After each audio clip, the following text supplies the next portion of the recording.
معزز ویورز اور سامعین السلام علیکم۔ آج ہم آپ کے لیے جو اردو بک لے کر آئے ہیں وہ جاسوسی ادب کے شاہکار مصنف مظہر کلیم ایم.اے. کا ناول ہیکل سلیمانی ہے، جس میں یہودیوں کے ناپاک عزائم کو پاکیزہ سیکرٹ سروس خاک میں ملاتی ہے۔ معزز سامعین، ہم نے اس ناول کو مختلف قسطوں میں ریکارڈ کیا ہے تاکہ سامعین آسانی سے سماعت فرما سکیں۔ ناول شروع کرنے سے پہلے معزز سامعین سے گزارش ہے کہ ہمارے چینل کو زیادہ سے زیادہ سبسکرائب، لائک اور شیئر کریں۔ شکریہ۔ تو آئیے چلتے ہیں ناول کی پہلی قسط کی طرف۔ سیاہ رنگ کی کار انتہائی تیز رفتاری سے دوڑتی ہوئی شہر سے باہر کی طرف جانے والی سڑک پر بڑھی جا رہی تھی۔ کار کے آگے دو موٹر سائیکل سوار پائلٹ سائرن بجاتے ہوئے چلے جا رہے تھے اور کار کے پیچھے دو پولیس جیپیں دوڑ رہی تھیں، جن میں مسلح سپاہی بڑے چوکنے انداز میں بیٹھے ایک گرد کا جائزہ لے رہے تھے، جبکہ ایک سپاہی مشین گن اٹھائے کھلی جیپ میں کھڑا عقابی نظروں سے چاروں طرف دیکھ رہا تھا۔ کار کے آگے اسرائیل کا قومی پرچم تیز ہوا کی وجہ سے پھڑپھڑا رہا تھا۔ کار کی ڈرائیونگ سیٹ پر باوردی ڈرائیور بیٹھا ہوا تھا، جبکہ پچھلی نشست پر اسرائیل کا وزیر اعظم ہلکے نیلے رنگ کا سوٹ پہنے ایک فائل کے مطالعے میں مصروف نظر آ رہا تھا۔ کار کے شیشے بند تھے، اس لیے اندر باہر سے کوئی آواز نہ آ رہی تھی۔ ویسے بھی کار بیلٹ پروف تھی، اور نہ صرف بیلٹ پروف بلکہ اگر اسے بم پروف کہا جائے تو زیادہ صحیح ہوگا۔ اسے خاص طور پر تیار کیا گیا تھا۔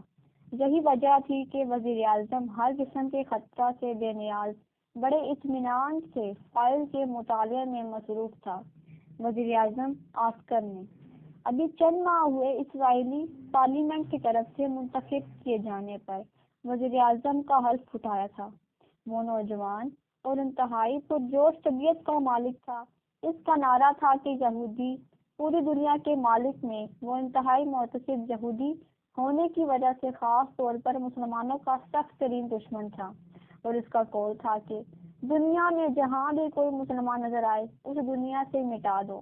یہی وجہ تھی کہ اس کے وزیر اعظم منتخب ہوتے ہی اسرائیل میں رہنے والے عرب مسلمان باشندوں پر ظلم و تشدد اپنی انتہا پر پہنچ گیا تھا۔ اس کے ساتھ ساتھ وہ اسرائیل کے گرد موجود مسلمانوں کی ریاستوں کے خاتمے اور اسرائیلی سلطنت کی حدود کو لامحدود حد تک بڑھانے کے لیے ہر وقت کوشاں رہتا تھا۔ ابھی سورج پوری طرح طلوع نہ ہوا تھا، اس لیے ہر طرف دھند اور اندھیرا سا پھیلا ہوا تھا۔ اس وقت وزیر اعظم ایک اہم ترین منصوبے پر بات چیت کرنے کے لیے ملٹری ہیڈ کوارٹر میں ایک خصوصی میٹنگ میں شرکت کے لیے جا رہا تھا۔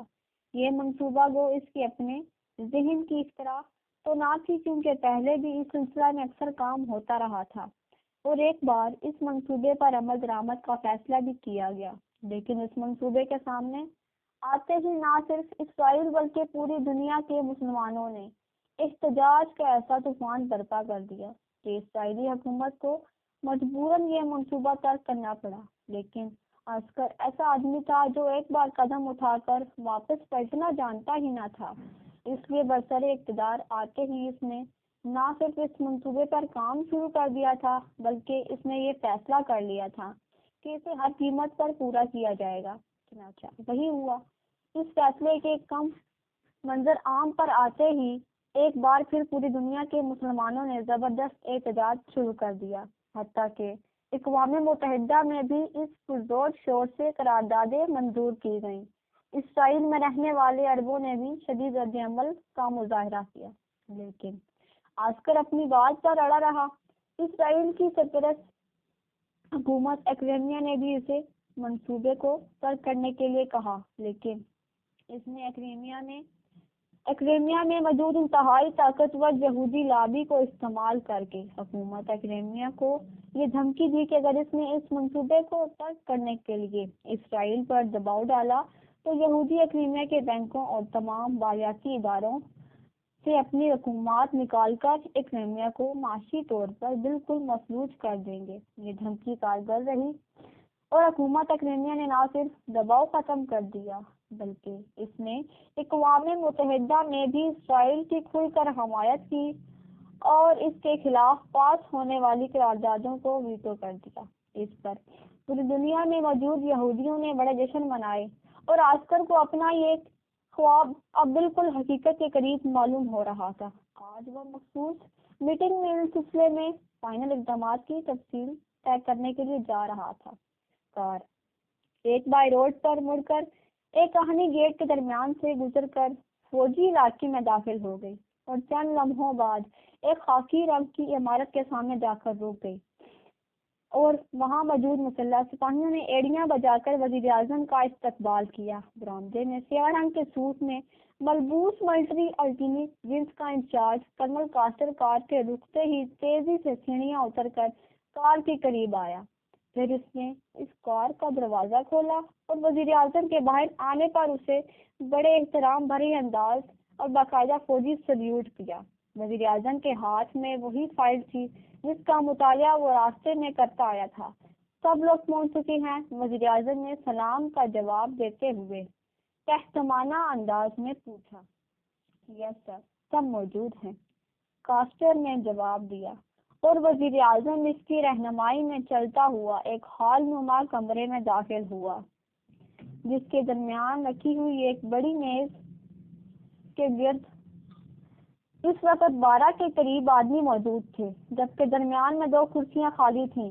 وزیر اعظم اور کرنل کاسٹر کے اندر داخل ہوتے ہی میز کے گرد بیٹھے ہوئے سب افراد احتراماً کھڑے ہو گئے اور وزیر اعظم انہیں بیٹھنے کا اشارہ کر کے ایک اونچی نشست والی کرسی پر بیٹھ گیا۔ ساتھ والی کرسی پر کرنل کاسٹر بیٹھ گیا اور اس نے بیٹھتے ہوئے ہاتھ کا اشارہ کیا تو دروازے کے ساتھ کھڑے ہوئے 2 مسلح گارڈ تیزی سے باہر نکل گئے اور دروازہ بند ہو گیا۔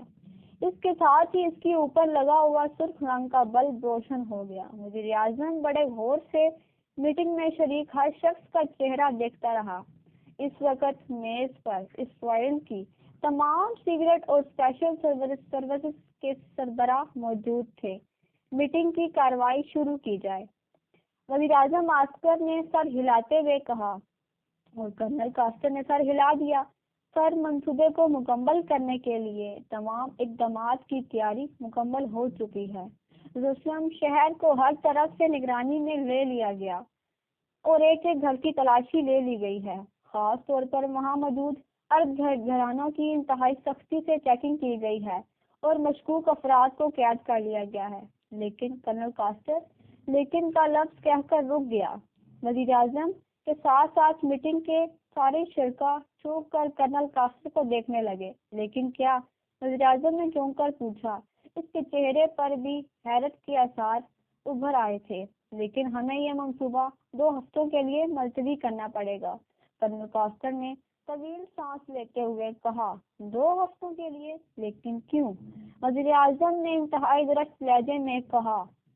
اس لیے سر کہ ہمیں خفیہ طور پر اطلاع ملی ہے کہ قوم پرست فلسطینیوں کے ایک خفیہ گروپ نے یہ منصوبہ بنایا ہے کہ جیسے ہی ہم اس منصوبے پر عمل درآمد کرنے کے لیے تمام قدم اٹھائیں، وہ اسرائیل کے نمبر 1 دفاعی اسٹور کو اڑا دیں گے۔ اور آپ یقیناً یہ بے شک جانتے ہوں گے کہ نمبر 1 دفاعی اسٹور کو اگر اڑا دیا گیا تو اسرائیل کا کیا حشر ہوگا۔ اس اسٹور میں ایسے خوفناک بموں کا ذخیرہ موجود ہے کہ ان کے پھٹنے کے بعد شاید اسرائیل کا ایک بچہ بھی زندہ نہ بچے اور پورے اسرائیل کی زمین بھگ سے فضا میں اڑ جائے گی اور یہاں صرف پانی ہی پانی نظر آئے گا۔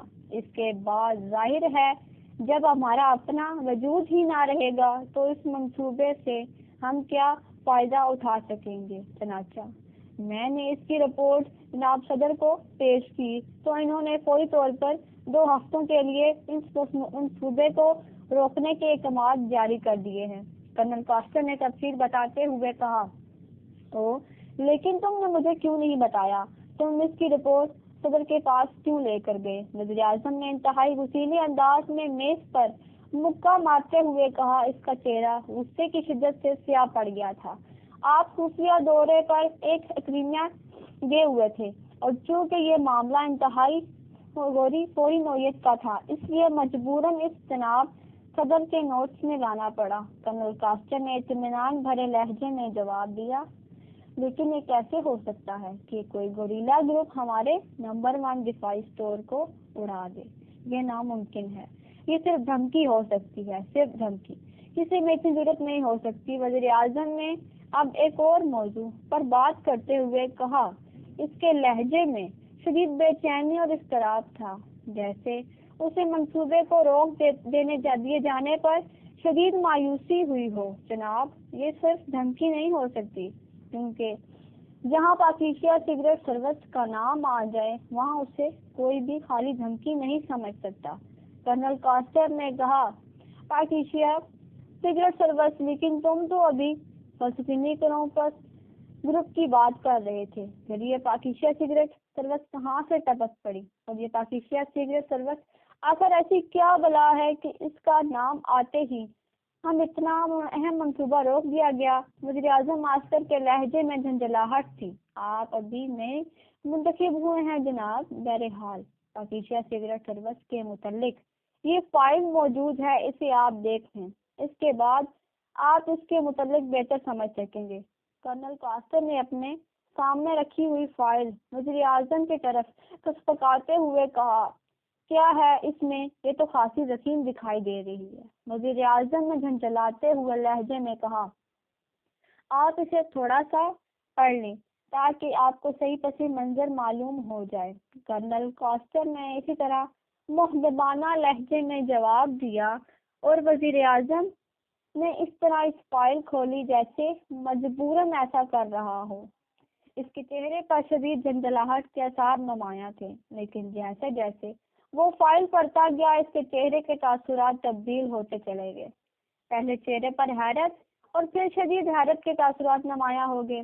کافی دیر تک فائل کو پڑھنے کے بعد وزیر اعظم عسکر نے ایک طویل سانس لیتے ہوئے فائل بند کر دی۔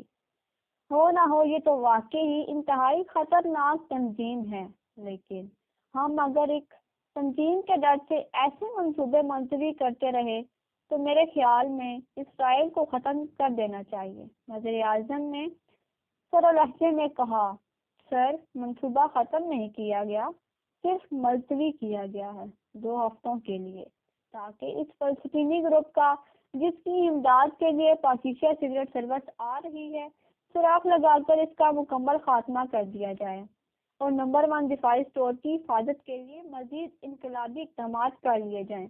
کرنل کاسٹر نے کہا، لیکن یہ گروپ کون ہے اور تمہیں یہ ساری اطلاعات کیسے ملی، اور ابھی تک تم نے اس گروپ کے خلاف کیا تحقیقات کی ہے؟ وزیر اعظم نے ایک بار جھنجھلاتے ہوئے انداز میں پوچھا۔ بلیک سروس کے سربراہ جناب ہنری اس کی تفصیلات بتائیں گے۔ یہ اطلاع بھی انہوں نے ہی ہم تک پہنچائی ہے۔ کرنل کاسٹر نے ایک گندے سر والے لمبے آدمی کی طرف اشارہ کرتے ہوئے کہا، بلیک سروس اسرائیل کی ایک ایسی خفیہ تنظیم تھی جس کے ارکان نہ صرف اسرائیل بلکہ تقریباً تمام عرب ممالک میں پھیلے ہوئے تھے، حتیٰ کہ فلسطینی لیڈر شاکرات کے انتہائی نزدیک آدمیوں میں بھی ایسے لوگ شامل تھے جو بلیک سروس کے خصوصی ایجنٹ تھے۔ اس سروس کا کام صرف معلومات حاصل کرنا تھا، اس کے علاوہ وہ اور کوئی کام نہ کرتی تھی۔ یہی وجہ تھی کہ اس کے متعلق کون جانتا تھا؟ سر، ہمارے اس خصوصی منصوبے کے متعلق جیسے ہی احتجاج طوفان اٹھا میں نے اپنی تنظیم کو الرٹ کر دیا۔ چنانچہ مجھے اطلاع ملی کہ شاکر سرات نے اسرائیلی حکومت کو اس منصوبے سے باز رکھنے کے لیے ایک خفیہ گوریلا گروپ تشکیل دیا ہے جسے انہوں نے ریڈ فائر کا نام دیا ہے۔ اس گروپ کا لیڈر مشہور گوریلا ازمیر ہے۔ ازمیر نمبر 1 دفاعی اسٹور میں کام کرتا رہا ہے۔ جب اس کا پتہ چلا تو اسے گرفتار کر لیا گیا تھا، لیکن وہ فرار ہو گیا، اور پھر آج تک بے پناہ تلاش کے باوجود اس کا پتہ نہ چل سکا۔ صرف اس کے متعلق اطلاعات ملتی رہیں، اور پھر یہ بھی اطلاع ملی کہ یہ گروپ فوری طور پر نمبر 1 دفاعی اسٹور کو تباہ کرنے کے لیے خصوصی انتظامات کر رہا ہے، اور اس کے ساتھ ہی یہ اطلاع بھی ملی کہ شاکر سرات نے انتہائی خفیہ طور پر پاکیزہ سگریٹ سروس کو اس مشن کے لیے درخواست دی ہے۔ ابھی یہ علم نہیں ہو سکا کہ کیا پاکیزہ سگریٹ سروس مشن پر کام کرنے کے لیے آمادہ ہوئی ہے یا نہیں۔ بہرحال وقت پر کو یقین ہے کہ پاکیزہ سگریٹ سروس لازماً کام کریں گے، کیونکہ ہمارے اس منصوبے کے خلاف سب سے زیادہ رد عمل پاکیزہ سگریٹ میں ہی ظاہر ہوا ہے، اور جنرل اسمبلی میں بھی اس منصوبے کو روکنے کے لیے پاکیزہ ہی سب سے آگے ہے۔ گنجے سر والے لمبے سے آدمی نے تفصیل بتاتے ہوئے کہا، پھر تو واقعی ہی اس گروپ کا خاتمہ منصوبے کے مکمل ہونے سے پہلے ضروری ہے، لیکن 2 ہفتوں کی مدت بے حد زیادہ ہے۔ اس طرح عالمی دباؤ ہم پر اور زیادہ بڑھ جائے گا۔ میں آپ لوگوں کو زیادہ سے زیادہ 3 روز دے سکتا ہوں۔ 3 روز بعد چاہے 1 سٹور یا 10 سٹور اڑا دیے جائیں، یہ منصوبہ ہر صورت میں مکمل کر دیا جائے گا۔ سٹور بعد میں بھی بنائے جا سکتے ہیں، لیکن ایسے منصوبے روز مکمل نہیں کیے جا سکتے، یہ صدیوں کے خواب ہوتے ہیں۔ پرجوش وزیر اعظم نے فیصلہ کن لہجے میں کہا، سر میں کرنل کاسٹر نے کچھ کہنا چاہا، میں کچھ سننا نہیں چاہتا۔ 3 روز، صرف 3 روز بس، باقی میں صدر مملکت سے خود بات کر لوں گا، تم ان کی فکر نہ کرو۔ وزیر اعظم نے کرسی سے اٹھتے ہوئے کہا، ٹھیک ہے سر، جیسے آپ کا حکم۔ کرنل کاسٹر نے سر جھکاتے ہوئے کہا، اب 3 روز بعد میٹنگ ہوگی اور اسی روز ہم فیصلہ کن اقدام کریں گے۔ بائے بائے، وزیر اعظم نے کہا اور اٹھ کر تیز تیز قدم اٹھاتے وہ بیرونی دروازے کی طرف بڑھ گیا۔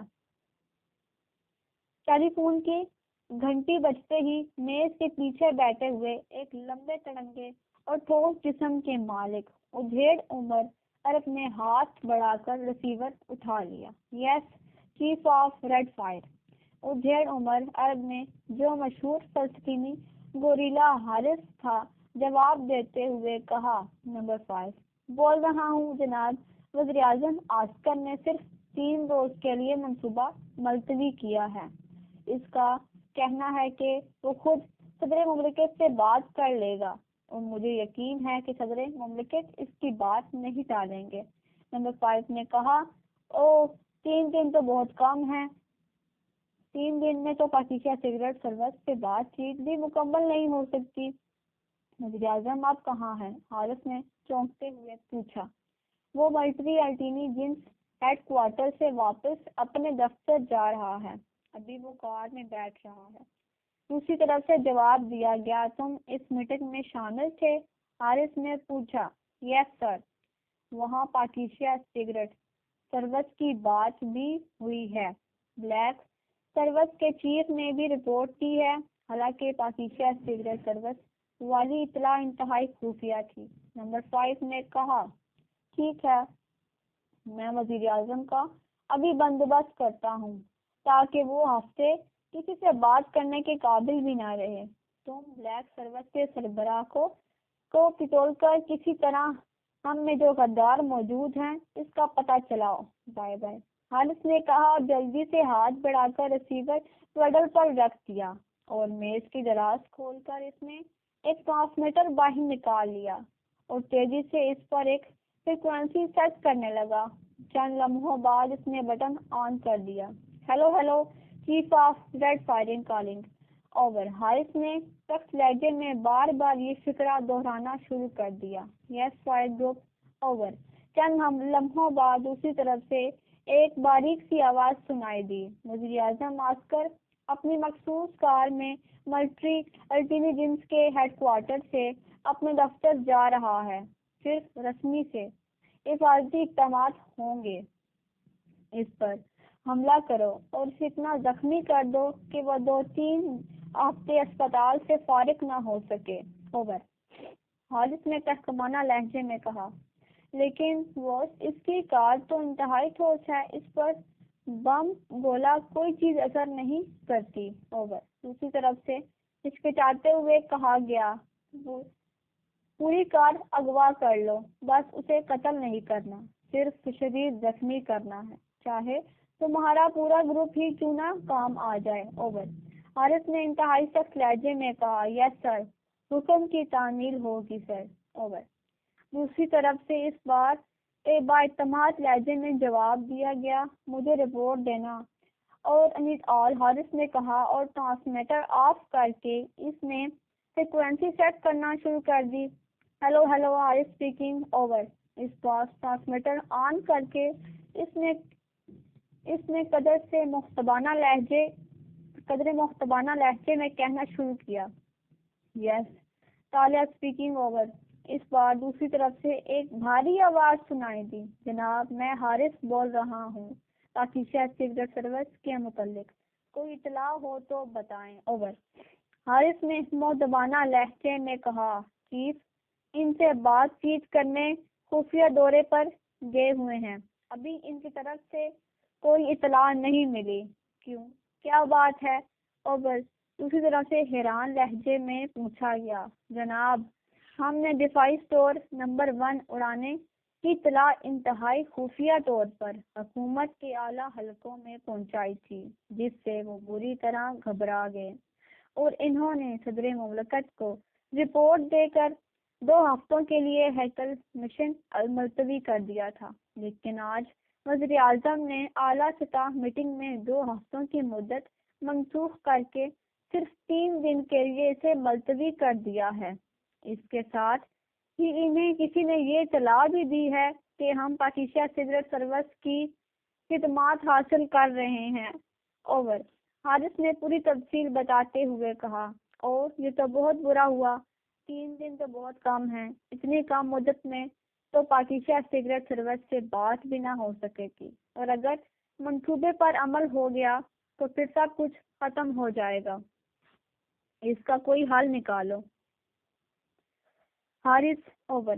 تالیہ نے جو چیف شاکر سرات کا نمبر 2 تھا، انتہائی تشویش لہجے میں کہا، مجھے اس کا احساس تھا جناب، اس لیے میں نے فائر گروپ کا حکم دے دیا ہے کہ وہ وزیر اعظم کو کسی نہ کسی طرح اتنا زخمی کر دے کہ وہ 2-3 ہفتوں کے لیے اسپتال سے باہر نہ نکل سکے، اوور۔ حارث نے کہا، وزیر اعظم پر حملہ ناممکن، آج کل تو وہ لوگ بے حد ہوشیار ہیں، وزیر اعظم کی کار کی بناوٹ ایسی ہے کہ اس پر کوئی چیز اثر نہیں کرتی، اور پھر حملہ ہوتے ہی وہ کار کے اندر سے ہنگامی اسکواڈ طلب کر لیں گے، کوئی اور طریقہ سوچو، اوور۔ دوسری طرف سے کہنے لگا، کہا گیا جناب اب تو میں حکم دے چکا ہوں، اب اس کا نتیجہ نکلنے پر ہی کچھ اور سوچوں گا، آپ چیف کو پیغام بھیجیں تاکہ جلد از جلد کچھ کریں، اوور۔ حارث نے کہا، ٹھیک ہے ضرور کچھ کرو، میں ابھی چیف سے بات کرتا ہوں، اوور انیت آل۔ دوسری طرف سے کہا گیا، اور حارث نے ٹرانسمیٹر آف کر دیا، اس کے چہرے پر شدید پریشانی کے تاثرات تھے۔ تالیہ نے اسے یہ بتا کر ہنگامی اسکواڈ کو فوری طور پر کار کے اندر سے بلایا جا سکتا ہے شدید پریشان کر دیا تھا۔ ہنگامی اسکواڈ کے متعلق وہ جانتا تھا کہ یہ اسکواڈ انتہائی تیز رفتار ہیلی کاپٹروں میں آتے ہیں، اس لیے اب فائر گروپ کا بچنا ناممکن نظر آ رہا تھا۔ اگر اسے ہنگامی اسکواڈ کے متعلق ذرا سا بھی شبہ ہوتا تو وہ کم از کم فائر گروپ کو اس مشن کا حکم نہ دیتا، لیکن اب کیا ہو سکتا تھا، تیر کمان سے نکل چکا تھا۔ عمران ڈرائنگ روم میں بچھے ہوئے قالین پر سر کے بل کھڑا اپنی مخصوص ورزش میں مصروف تھا کہ قریب پڑے ہوئے ٹیلی فون کی گھنٹی بج اٹھی۔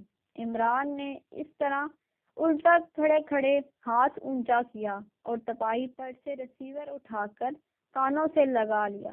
عمران علی اسپیکنگ، عمران نے منچے لہجے میں کہا، کیونکہ الٹا ہونے کی وجہ سے اس کی گردن پر خاصا دباؤ پڑ رہا تھا۔ عمران علی، کیا ہوا؟ کیا نام کی ترتیب بدل لی ہے؟ پہلے تو تمہارا نام علی عمران تھا۔ دوسری طرف سے سر سلطان کی حیرت بھری آواز سنائی دی، ابھی تو صرف نام کی ترتیب ہی الٹی ہے، ورنہ جس طرح الٹا کھڑا ہوں اس طرح تو عمران کی بجائے مجھے نارما کہنا چاہیے تھا۔ عمران نے بڑے فلسفیانہ انداز میں کہا۔ اس بار اس نے عمران کے حرفوں کی ترتیب الٹ دی تھی۔ او اچھا اچھا، میں سمجھ گیا، تم اپنی مخصوص ورزش کر رہے ہوگے، فوراً ورزش ختم کر کے میرے پاس کوٹھی آ جاؤ۔ ہمارے محترم فلسطینی لیڈر جناب شاکر سراج صاحب یہاں میرے پاس موجود ہیں اور تم سے فوری ملنا چاہتے ہیں۔ سر سلطان نے سنجیدے لہجے میں کہا، سوری، آپ کو معلوم ہے کہ یہ میرا ورزش کا وقت ہے، کسی سے ملنے ملانے کا وقت 10 بجے کے بعد شروع ہوتا ہے، اور آپ خود ہی تو کہتے ہیں کہ انسان کو وقت کا پابند رہنا چاہیے۔ عمران نے چکا سا جواب دیتے ہوئے کہا، ٹھیک ہے، تم جس وقت جی چاہے آ جانا، بس یہی ہے کہ محترم مہمان سے شرمندہ ہو جاؤں گا۔ تم اگر یہی چاہتے ہو تو ٹھیک ہے، سلطان نے کہا اور رابطہ ختم کر دیا۔ کمال ہے، ورزش میں کرتا ہوں، ذہن سر سلطان کا چلتا رہا ہے۔ ابھی نہیں نفسیاتی دو پیچ بھی آ گئے ہیں، عمران نے بڑبڑاتے ہوئے کہا، اور پھر ریسیور واپس چپائی پر رکھ کر وہ اچھل کر سیدھا کھڑا ہو گیا۔ چپائی پر رکھا ہوا ریسیور اس نے اٹھا کر کیڈل پر رکھ دیا۔ ظاہر ہے اب تو جانا ہی پڑے گا، سلطان نے بات ہی ایسی کہی تھی، اور پھر شاگرد سراج کی یہاں اچانک موجود تھی۔ ظاہر تھا کوئی معاملہ کچھ ضرورت سے زیادہ ہی سیریس ہے۔ سوچتا ہوں، اور وہ سوچتا ہوا باتھ روم کی طرف بڑھ گیا۔ تھوڑی دیر بعد عمران نہا دھو کر اور کپڑے بدل کر باہر آ گیا، البتہ اس نے وہی اپنا مخصوص ٹیکنیکل لباس پہن رکھا تھا۔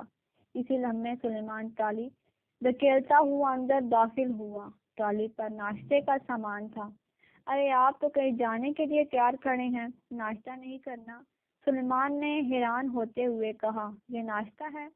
ہو نہ ہو تمہیں معلوم ہے کہ سر سلطان کے ہاں کیسا ناشتہ ہوتا ہے، بھرپور، اور تم 2 سلائس اور انڈا بنا کر لے آئے ہو اور کہہ رہے ہو کہ ناشتہ کر لو۔ اس ناشتے سے تو ایک چڑیا بھی مطمئن نہیں ہو سکتی۔ عمران نے سلیمان کو چڑھاتے ہوئے کہا، بالکل جناب، بالکل، بلکہ بہت بہت شکریہ، سلیمان نے خلاف توقع بڑے فرما بردانہ لہجے میں کہا، اور جلدی سے چائے کی پیالی تیار کرنی شروع کر دی۔ کیا بات ہے، آج ضرورت سے زیادہ ہی سعادت مند بن رہے ہو۔ عمران کے لہجے میں اصلی حیرت تھی۔ آپ نے ناشتے سے انکار کر کے میرا بہت بڑا مسئلہ حل کر دیا ہے، اللہ آپ کو جزائے خیر دے۔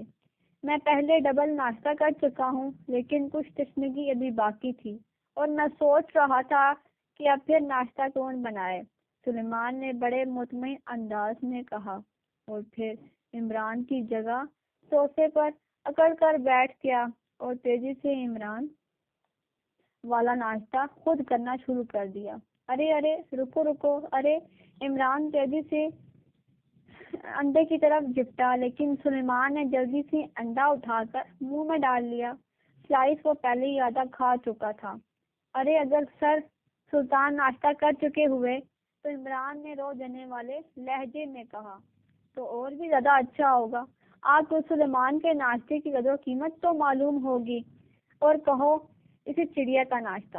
سلیمان نے بڑے اطمینان سے چائے کی پیالی اٹھاتے ہوئے کہا، یہ بات تو ٹھیک ہے، میں بھی نہیں جاتا، اور اب میرے لیے ڈبل ناشتہ بنا کر لے آؤ، ورنہ تمہاری تنخواہ 6 ماہ کے لیے بند۔ عمران نے دوسرے صوفے پر بیٹھے ہوئے بڑے غصیلے لہجے میں کہا، کر دے بند، پہلے کون سی مل رہی ہے؟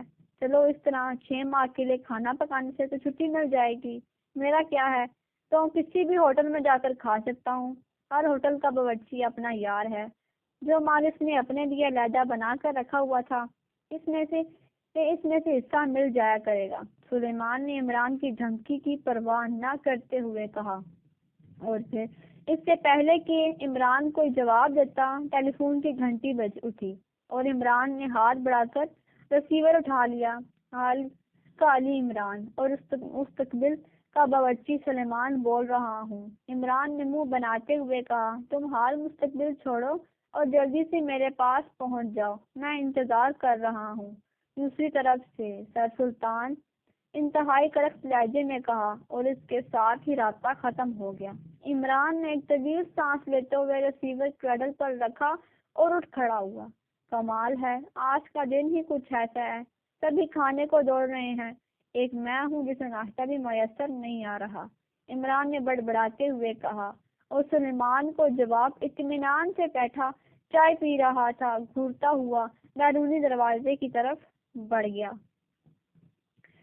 مٹیالے رنگ کی دو جیپیں جن پر کسی سرکاری دفتر کا نام لکھا ہوا تھا، انتہائی تیز رفتاری سے دوڑتی ہوئی بائی روڈ پر آگے بڑھی جا رہی تھی۔ دونوں جیپوں میں 10 مسلح اعضاء موجود تھے، جنہوں نے اپنے چہروں کے نیلے رنگ کے پٹی دار رومالوں سے ڈھانپ رکھا تھا۔ ان کے ہاتھوں میں جدید ساخت کی راکٹ گنیں تھیں، جن کی نالیں چوڑی اور چپٹی تھیں۔ دونوں جیپیں خاصی طور پر تیز رفتاری سے دوڑتی ہوئی ملٹری ہیڈ کوارٹر کی طرف جانے والی سڑک کی طرف بڑھ رہی تھیں۔ یہ ریڈ فائر گروپ تھا جسے وزیر اعظم آسکر کو زخمی کرنے کا حکم ملا تھا۔ پہلی جیپ کی ڈرائیونگ سیٹ کے ساتھ ایک لمبا تلنگا لیکن بھرے ہوئے جسم کا نوجوان بیٹھا ہوا تھا۔ منہ پر لپیٹے ہوئے رومال سے اس کی بڑی بڑی آنکھیں نظر آ رہی تھیں، جن میں عجیب سی چمک تھی۔ یہ ریڈ فائر گروپ کا انچارج ابو عباس تھا، جس کی بہادری اور جرات کے کارنامے فلسطین کے ہر بچے کی زبان پر تھے۔ بس یہیں درختوں کے جھنڈے کے پیچھے جیپیں روک دو، ابو عباس نے ڈرائیور سے کہا، اور ڈرائیور نے جیپوں کا رخ درختوں کے جھنڈ کی طرف کر دیا۔ پچھلی جیپ میں اس کے ساتھ ہی مڑ گئی اور چند لمحوں بعد دونوں جیپیں ساتھ ساتھ درختوں کے جھنڈ کے پیچھے جا کر رک گئیں اور ان میں موجود افراد اچھل کر باہر آ گئے۔ سنو، ہم نے وزیر اعظم کو صرف زخمی کرنا ہے۔ سن لو کہ صرف زخمی، قتل نہیں کرنا، اور ہو سکتا ہے کہ وزیر اعظم ہنگامی اسکواڈ کو طلب کر لے۔ ایسی صورت میں تم نے پیدل زار ہونا ہے، جیپوں کی طرف جانے کی ضرورت نہیں، ابو عباس نے کہا۔ مگر سر، وزیر اعظم کی جیپ تو بم پروف ہے، ایک اور ساتھی نے کہا۔ مجھے معلوم ہے، لیکن وہ بم پروف اوپر سے ہے، نیچے سے نہیں۔ تمہارا کام اس کار کو ہر صورت میں روکنا ہے۔ میں اس کے نیچے بم پھینکوں گا جس سے کار الٹ جائے گی اور اس کا نچلا حصہ لازماً ٹوٹ جائے گا۔ ایسی صورت میں موقع محل کے تحت ہم یا تو وزیر اعظم کو کار کے اندر زخمی کریں گے یا اسے باہر کھینچ کر۔ بہرحال حکم کی تعمیل ہونا ضروری ہے، چاہے ہم سب کی لاشیں کیوں نہ ہزاروں ٹکڑوں میں تبدیل ہو جائیں۔ ہدایات کے مطابق کام شروع کرو، کیونکہ کسی بھی لمحے وزیر اعظم کی کار یہاں پہنچ سکتی ہے، ابو عباس نے تیز لہجے میں کہا، اور پھر وہ گن اٹھائے تیزی سے دوڑتا ہوا سڑک کے کنارے ایک بڑی جھاڑی میں گھس گیا۔ کئی ساتھی دوڑ کر سڑک کی دوسری طرف اونچی جھاڑیوں میں چھپ گئے، جبکہ وہ ساتھی انتہائی تیز رفتاری سے ایک درخت پر چڑھے جس کا لمبا سا ٹہنا سڑک کے اوپر کافی دور تک چلا گیا تھا۔ ان میں سے ایک نے کوٹ کی اندرونی جیب سے ایک چھوٹا سا الیکٹرانک آرا نکالا اور آری کو ٹہنی کی جڑ کے پاس رکھ کر بٹن دبا دیا۔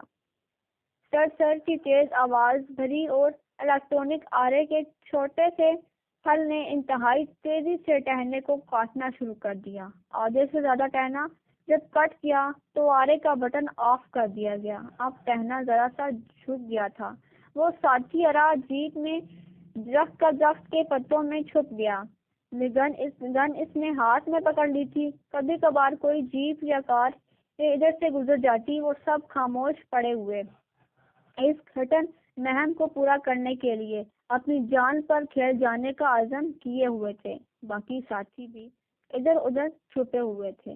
چند ہی لمحوں بعد دور سے موٹر سائیکل پائلٹ، ان کے پیچھے وزیر اعظم کی کار اور ان کے پیچھے پولیس کی 2 جیپیں آتی دکھائی دیں۔ اس کے ساتھ ہی ابو عباس کے حلق سے سیمنٹ کے ٹرالے کی آواز سنائی دی، اور اس آواز نے ایک لمحے کے لیے ارد گرد پھیلے ہوئے سکوت کو درہم بھرم کر دیا، اور اس کے بعد پھر وہی گہری خاموشی طاری ہو گئی۔ البتہ اب موٹر سائیکلوں کی دور سے آتی ہوئی آواز فضا میں ہلکا سا تاش پیدا کر رہی تھی۔ ننمیڈنگ کے ٹرالے کی آواز ایکشن کے لیے تیار ہونے کا مخصوص کاشن تھا۔ اس لیے اس آواز کے سنتے ہی فائر گروپ کا ہر شخص الرٹ ہو گیا۔ پائلٹ موٹر سائیکلوں اب خاصی قریب آ چکی تھی۔ آگے سے ٹہنے کو کاٹنے والے نے گن بغل سے لٹکا کر دونوں ہاتھ کٹی ہوئی جگہ پر رکھ دیے تھے۔ پھر جیسے ہی موٹر سائیکلیں قریب آئیں، ابو حباس کے حلق سے چینکے جیسی آواز نکلی اور اس کے ساتھ ہی فضا راکٹوں کے پھٹنے سے خوفناک دھماکوں سے گونج اٹھی۔ دونوں موٹر سائیکل سوار پائلٹ راکٹوں کی زد میں آ کر موٹر سائیکلوں سمیت فضا میں اڑتے ہوئے دور جا گرے اور اس کے ساتھ ہی سڑک پر جھکا ہوا ٹہنا آواز کے ساتھ ایک زوردار دھماکے سے سڑک پر گرا اور وزیر اعظم کی تیزی سے دوڑتی ہوئی کار پوری رفتار سے اس ٹہنے سے ٹکرا کر ابو عباس کی طرف مڑ گئی۔ جیپوں میں سے اب بے تحاشا فائرنگ شروع ہو گئی، لیکن دوسرے لمحے کار پر مختلف اطراف سے راکٹوں کی بارش شروع ہو گئی اور اس کے ساتھ ہی دونوں جیپیں بھی راکٹوں کی زد میں آ کر پرزے ہو کر بکھر گئیں اور ان میں موجود سپاہیوں کے پرخچے اڑ گئے۔ البتہ جو سپاہی پہلے بھی چھلانگ لگا کر سڑک پر گرے تھے، انہیں بھی ایک راکٹ چاٹ گیا۔ وزیر اعظم کی کار اب رک گئی تھی۔ ڈرائیور اور وزیر اعظم دونوں اندر بیٹھے ہوئے شیشوں میں نظر آ رہے تھے۔ وہ شاید مطمئن تھے کہ کار پر کوئی بم اثر نہیں کر سکتا، اس لیے وہ محفوظ ہے۔ ابو عباس نے شام کی سی تیزی سے جھاڑی سے رینگتا ہوا نکلا اور انتہائی تیز رفتاری سے آگے بڑھتا ہوا کار کی سائیڈ کی طرف بڑھا۔ درختوں اور دونوں سائیڈوں سے اب راکٹوں کی بارش بند ہو گئی تھی تاکہ ابو عباس اپنی کارروائی مکمل کر لیں۔ ابو عباس نے ابھی آدھا راستہ ہی طے کیا تھا کہ یکلخت آسمان پر دور سے جنگی ہیلی کاپٹروں کی تیز گونج سنائی دی اور اس آواز کے سنتے ہی ابو عباس کا ہاتھ بجلی کی سی تیزی سے جیپ سے نکلا اور دوسرے لمحے ایک گولا سا تیزی سے لڑکتا ہوا کار کے نیچے پہنچ گیا۔ ابو عباس نے اسے صرف اتنے زور سے لڑکا دیا تھا کہ وہ کار کے نیچے پہنچ کر رک جائے۔ اگر اس کا اندازہ ذرا بھی غلط ہو جاتا تو بم کار کے نیچے سے نکل کر دوسری طرف چلا جاتا اور اس طرح سارا مشن ہی فیل ہو جاتا۔ اس کا اندازہ درست ثابت ہوا اور بم کار کے نیچے جا کر رک گیا اور اس کے ساتھ ہی ابو عباس نے اٹھ کر بجلی کی سی تیزی سے جھاڑیوں کی طرف چھلانگ لگا دی اور بم کا خوفناک دھماکہ ہوا اور وزیر اعظم کی کار یوں فضا میں 5 فٹ تک اچھلی جیسے کسی طاقتور دیو نے اسے زمین سے فضا میں اچھال دیا اور اس کے ساتھ ایک راکٹ کار سے ٹکرایا اور کار خوفناک دھماکے سے الٹ کر سڑک کی دوسری سائڈ پر جا گری اور پھر اس نے کئی کلابازیاں کھائیں اور دوسری سائڈ کے ایک درخت سے ٹکرا کر رک گئی، لیکن اب وہ پہلو کے بل گری ہوئی تھی۔ اسی لمحے آسمان سے ہیلی کاپٹروں سے بمبوں اور مشین گنوں کی گولیوں کی زبردست بوچھار شروع ہو گئی۔ ابو عباس کے ساتھیوں نے اب گنوں کا رخ آسمان کی طرف کیا اور پھر وہ فائر کر کے تیزی سے اپنی جگہ سے کھسک جاتے۔ اس کے ساتھ ہی زمین پر کئی چیخیں ابھری۔ گولیوں اور راکٹوں کی بارش نے فائر گروپ کے کئی ساتھیوں کے پرخچے اڑا دیے تھے اور اس کے ساتھ ہی آسمان پر 2 خوفناک دھماکے ہوئے اور 5 میں سے 2 ہیلی کاپٹر راکٹوں کی زد میں آ کر فضا میں ہی بکھر گئے اور چیخوں کے ساتھ کھٹے پٹے انسانی جسم اور ہیلی کاپٹروں کے ملبے کی بارش سڑک اور اس کی ارد گرد ہونے لگی۔ کار کے رکتے ہی ابو عباس یکلخت جالی سے نکلا اور بجلی کی سی تیزی سے بھاگتا ہوا سڑک کراس کر کے کار کی طرف بڑھا۔ اسی لمحے اس نے کار کے نچلے حصے میں ایک بڑا سوراخ دیکھا جس میں سے وزیر اعظم کی دونوں ٹانگیں مفلوج حالت میں باہر کو جھانک رہی تھیں۔ سوٹ والی پتلون سے ابو عباس سمجھ گیا کہ یہ وزیر اعظم کی ٹانگیں ہیں۔ ظاہر ہے ڈرائیور نے تو یونیفارم کی پتلون پہنی ہوئی ہوگی۔ ابو عباس پر ہیلی کاپٹروں سے گولیوں کی بارش شروع ہوئی اور 2 کروڑ اسرائیلی کتے چند ہی لمحوں میں پورا علاقہ گھیر لیں گے۔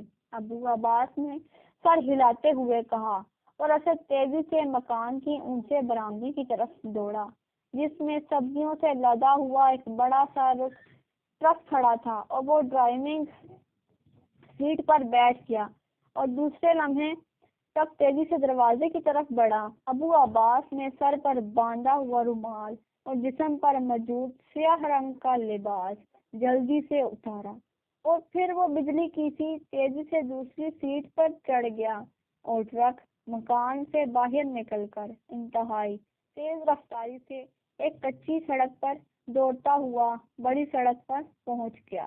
ٹرک کا رخ شہر کی طرف تھا۔ ابھی وہ شہر میں داخل ہونے ہی والے تھے کہ سڑک پر موجود اسرائیلی پولیس نے انہیں روک لیا۔ وہاں پولیس جیپیں موجود تھیں اور 50 کے قریب پولیس کے سپاہی گنے لیے موجود تھے۔ اسد نے ان کے اشارے پر ٹرک روکا تو دو پولیس آفیسر دوڑتے ہوئے ان کی طرف بڑھے۔ کیا بات ہے جناب مارٹن صاحب، آج خیریت ہے؟ بڑے مستعد نظر آ رہے ہیں آپ۔ ابو عباس نے سر باہر نکال کر بڑے حیرت بھرے لہجے میں کہا۔ اور جمال، تم کہاں سے آ رہے ہو؟ ایک پولیس آفیسر نے قریب آ کر تیز لہجے میں کہا۔ فارم سے آ رہا ہوں اور منڈی جا رہا ہوں۔ کیوں، خیریت ہے؟ ابو عباس نے حیرت بھرے لہجے میں کہا۔ تم نے کسی فلسطینی گوریلے کو تو ادھر نہیں دیکھا؟ پولیس آفیسر نے ٹرک کی سیٹ کا دروازہ کھولا، اندر جھانکتے ہوئے کہا۔ باقی سپاہی ٹرک کے پیچھے چڑھ گئے تھے اور انہوں نے سبزیوں کے ڈھیروں کو الٹ پلٹ کرنا شروع کر دیا تھا۔ فلسطینی گوریلا، اس کا ادھر کیا کام جناب؟ البتہ دور سے بڑی خوفناک آوازیں سنائی دے رہی تھیں، شاید بم پھٹ رہے تھے۔ ہوا کیا ہے؟ ابو عباس نے جواب دیتے ہوئے کہا۔ کچھ نہیں، تم جاؤ، پولیس آفیسر نے روکے سے لہجے میں کہا اور دروازہ بند کر کے پیچھے ہٹ گیا۔ ٹرک کے پیچھے بھی جو سپاہی تلاشی لے رہے تھے انہیں بھی وہاں سے کوئی چیز نہ ملی، اور پھر پولیس کے آفیسر کے کہنے پر وہ بھی ٹرک سے اتر آئے۔ چند لمحوں بعد ٹرک کو آگے جانے کا حکم دیا گیا اور اسد ٹرک چلاتا ہوا شہر میں داخل ہو گیا۔ ابو عباس کے چہرے پر اب مکمل اطمینان کے آثار نمایاں تھے۔ پولیس آفیسر اس کا دوست تھا اور اسے معلوم تھا کہ ابو عباس کا فارم ادھر ہی ہے جہاں سے وہ روزانہ سبزیاں فروخت کرنے کے لیے منڈی لے جاتا ہے۔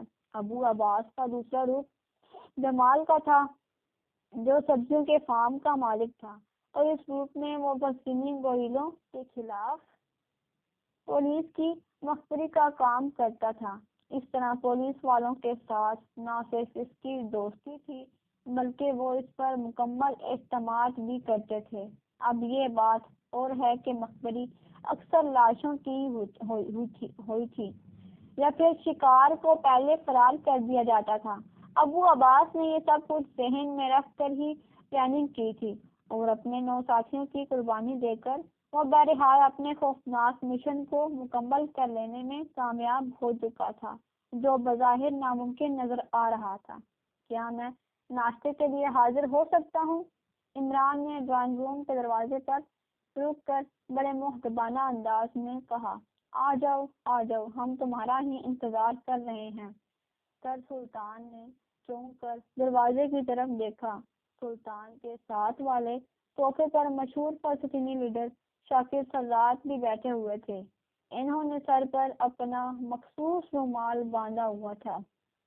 ان کی عقابی آنکھیں عمران پر جمی ہوئی تھیں، جو کمرے میں داخل ہو کر بڑے حیرت بھرے انداز میں صوفوں کے درمیان میں رکھی ہوئی میز کو گھور رہا تھا۔ خالی میز میرے مہدی کی طرح خالی، عمران نے بڑبڑاتے ہوئے کہا۔ ان سے ملو عمران، یہ شاکر سرات صاحب ہیں، تم انہیں بخوبی جانتے ہو۔ اور سرات صاحب، یہ علی عمران ہیں، ایسوسی کا خصوصی نمائندہ۔ جیسے کہ میں نے پہلے آپ کو تفصیل بتائی ہے، یہ بظاہر ایسی حرکتیں کرتا ہے، ورنہ دراصل ایسٹو کی ناک اس کی وجہ سے بلند ہے۔ سر سلطان نے جلدی سے عمران کا تعارف کراتے ہوئے کہا۔ آپ واقعی شخص و صورت سے بے حد بے حد ذہین لگ رہے ہیں، مجھے آپ سے مل کر بے حد خوشی ہوئی ہے۔ شاکر سرات نے مسکراتے ہوئے کہا، بھوک کی وجہ سے ذہین لگ رہا ہوں گا۔ کہتے ہیں کہ دانشوری کی بنیاد بھوک ہوتی ہے۔ بہرحال مجھے آپ جیسے عظیم لیڈر سے ملاقات پر انتہائی خوشی ہوئی ہے، عمران نے مسکراتے ہوئے جواب دیا، اور سر سلطان نے اطمینان کی ایک طویل لی، لیکن ان کی آنکھوں میں حیرت کے تاثرات تھے۔ شاید انہیں عمران جیسے آدمی سے گفتگو کی ہرگز توقع نہ تھی، اور اس خطرے کے پیش نظر انہوں نے شاکر سرات صاحب سے کیا کہا؟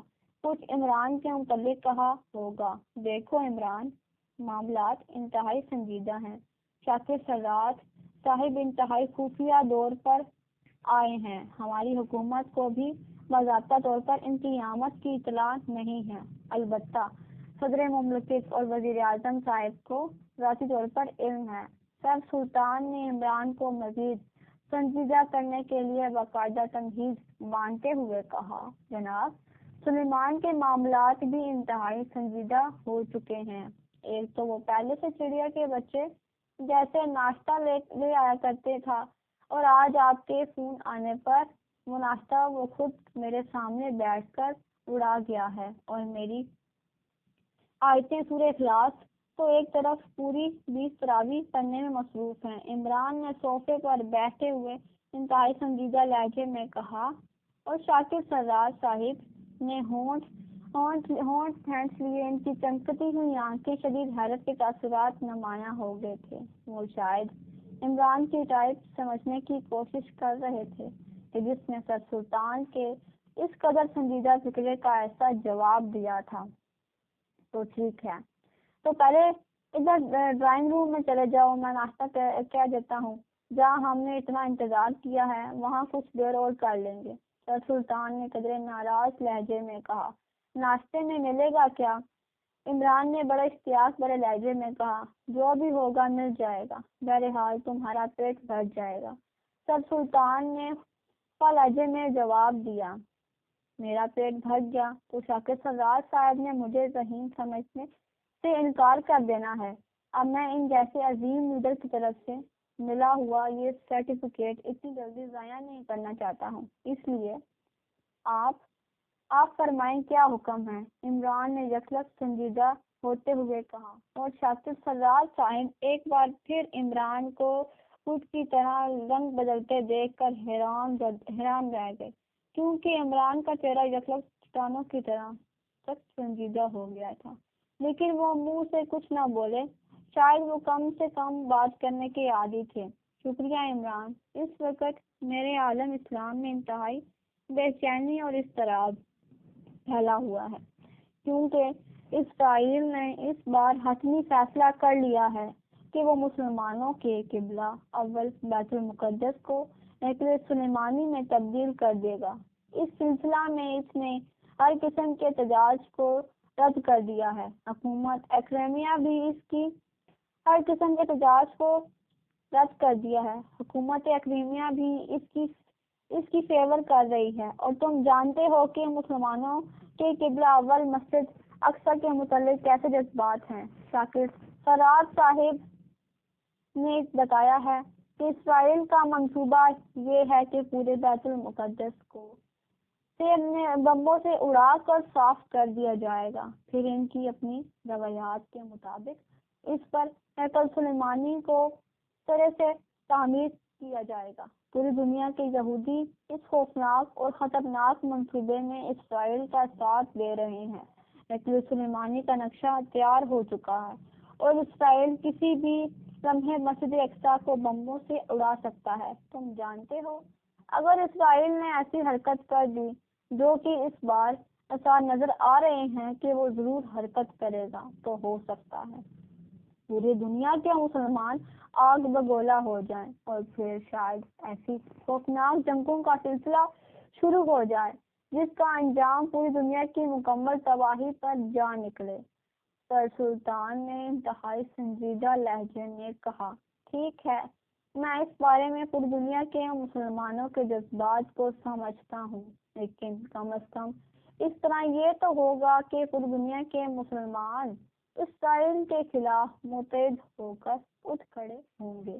عمران نے سنجیدہ لہجے میں کہا، آپ کی بات درست ہے جناب، لیکن ایک بات اور بھی ہمارے علم میں ہے۔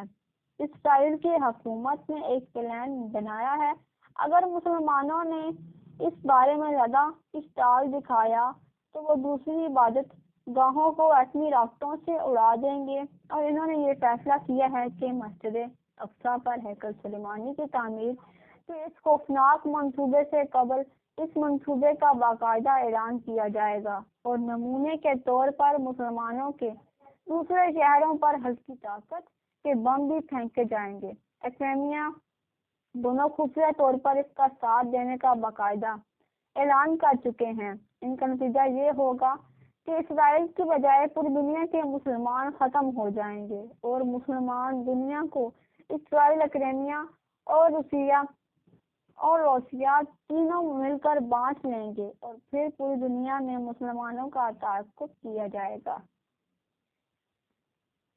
اور ان کا آخری بچہ ہلاک کر دیا جائے گا۔ شاکر سرات نے کہا، اور عمران شاکر سرات جیسے عظیم لیڈر کے منہ سے ایسے الفاظ سن کر حیران رہ گیا، کیونکہ وہ جانتا تھا کہ شاکر سرات جیسے لیڈر غلط بات نہیں کریں گے۔ وہ اگر کہہ رہے ہیں تو یقیناً ایسا ہی پلان اسرائیل نے بنایا ہوگا، اور واقعی ہی اس طرح ان کی یہ خواہش کو پوری دنیا کے مسلمانوں کو ختم کر دیا جائے پوری ہو سکتی ہے۔ واقعی ہی یہ اس قدر خوفناک منصوبہ تھا کہ عمران جیسے کو بھی بے اختیار جھچری سی آ گئی۔ جناب، آپ کچھ فرما رہے ہیں، مجھے یقین ہے یہ سچ ہے، اور یہ اس قدر خوفناک منصوبہ ہے کہ شاید اس سے خوفناک منصوبہ اور کوئی نہیں ہو سکتا۔ لیکن آپ یہ فرمائیں، پاکستان اس سلسلے میں کیا کر سکتا ہے، یا میں کیا خدمت سر انجام دے سکتا ہوں؟ عمران نے انتہائی سنجیدہ لہجے میں کہا، آپ کو یقیناً علم ہوگا کہ اس سے قبل جناب ایکسٹو نے اپنی ٹیم اسرائیل بھیجی تھی، اور اسرائیلی آج تک ان کے لگائے ہوئے زخم چاٹ رہے ہیں، اور وہ اگر کسی سے خوفزدہ ہیں تو میرے خیال کے مطابق وہ صرف پاٹیشیا سروٹ ہی ہے۔ میں نے یہاں آنے سے قبل اپنے آدمیوں کے ذریعے حکومت اسرائیل تک بات پہنچا دی ہے کہ فلسطینی گوریلا گروپ ہیکل سلیمانی کے منصوبے سے قبل ہی اسرائیل کا دفاعی اسٹور نمبر 1 تباہ کر دے گا، اور مجھے فوراً ہی رد عمل کا علم ہو گیا، اور اپنی حکومت اسرائیل نے 2 ہفتوں تک کے لیے یہ منصوبہ ملتوی کر دیا ہے، ورنہ وہ اس پر عمل کرنے کا فیصلہ کر چکے تھے، اور فیصلہ اسرائیلی صدر کا ہے، کیونکہ اسرائیلی یہ وزیر اعظم عسکر انتہائی جوشیلا نوجوان ہے۔ یہ منصوبہ بھی اس کے ذہن کی پیداوار ہے۔ وہ آج اسرائیل پہنچ رہا ہے، اور مجھے یقین ہے کہ اس میں آتے ہی اسرائیلی صدر کے فیصلے کو بدل کر فوری طور پر منصوبے پر عمل درآمد کروا دینا ہے۔ لیکن ابھی چند لمحے پہلے خفیہ ٹرانسمیٹر پر میرے آدمیوں نے اطلاع دی ہے کہ اسرائیلی وزیر اعظم نے 2 ہفتوں کو بدل کر 3 روز تک منصوبے کو ملتوی کرنے کا فیصلہ کیا ہے، لیکن ہمارے ایک گروپ نے اپنی جانوں پر کھیل کر وزیر اعظم کو اس حد تک زخمی کر دیا ہے کہ اب وہ 2 ہفتے سے قبل ہسپتال سے نہیں نکل سکے گا۔ اس طرح ہمیں کم از کم 2 ہفتوں کی مہلت مل گئی ہے۔ شاکر سرات صاحب جب بولنے پر آئے تو بولتے ہی چلے گئے۔ گڈ شو، لیکن 2 ہفتوں کے بعد کیا ہوگا؟ عمران نے کہا، میں یہاں اس لیے آیا ہوں کہ صاحب سے ملاقات کر کے انہیں اس بات پر آمادہ کروں کہ وہ اسرائیل میں کوئی ایسی کارروائی کریں جس سے وہ ہیکل سلیمانی کے منصوبے کو بھول کر کسی اور چکر میں پڑ جائے، اور اس طرح یہ منصوبہ ختم ہو جائے۔ سر سلطان صاحب نے فرمایا ہے کہ چونکہ میں سرکاری دورے پر نہیں آیا، اس لیے جناب نے براہ راست سے ملاقات ناممکن ہے۔ البتہ انہوں نے آپ سے ملاقات کا بندوبست کیا، کیونکہ ان کے فرمان کے مطابق آپ کی بات جناب نہیں ٹالتے۔ شاکر سراج صاحب نے کہا، آپ کے ذہن میں ایسا کوئی منصوبہ ہے جسے پاکیزیہ سگریٹ سروس پر انجام دے کر ہیکل سلیمانے والی منصوبے کا خاتمہ کرا سکے؟ عمران نے پوچھا۔ ایک منصوبہ ہے تو صحیح، لیکن وہ بے حد مشکل بلکہ بظاہر ناممکن نظر آتا ہے۔ شاکر سراج نے چند لمحے خاموش رہنے کے بعد کہا، آپ فرمائیں تو صحیح۔ عمران نے سنجیدہ لہجے میں کہا، دیکھیں، بیت المقدس اور اسرائیلی دارالحکومت سے قریب موجود ایک ڈیم کا فاصلہ تقریباً 2 کلومیٹر ہے۔ اس طرح بیت المقدس اور اسرائیلی خفیہ دفاعی ایٹمی لیبارٹری، جس میں ہی ان کا دفاعی اسٹور نمبر 1 ہے، کا فاصلہ بھی تقریباً 2 کلومیٹر ہے۔ یہ ڈیم ایسا ہے کہ اگر یہ تباہ ہو جائے تو اسرائیل معاشی طور پر یکسر نہ صرف تباہ ہو جائیں گے بلکہ اس کا پانی پورے دارالحکومت کو مہیا ہو جائے گا۔ دارالحکومت کی زمین کے اوپر موجود ہر چیز تباہ ہو جائے گی، اور اس طرح دفاعی ایٹمی لیبارٹری اسرائیل کی سرحد پر ہے۔ اگر یہ تباہ ہو جائے تو پہلی بات تو یہ ہے کہ اسرائیل کو ایسی لیبارٹری قائم کرنے کے لیے کم سے کم 20-25 سال چاہیے، اور دوسری بات یہ ہے کہ اس میں موجود ایٹمی اسلحے کو اسٹور اگر تباہ ہو گیا تو پھر اسرائیل میں ایک بچہ بھی زندہ نہیں رہ سکتا۔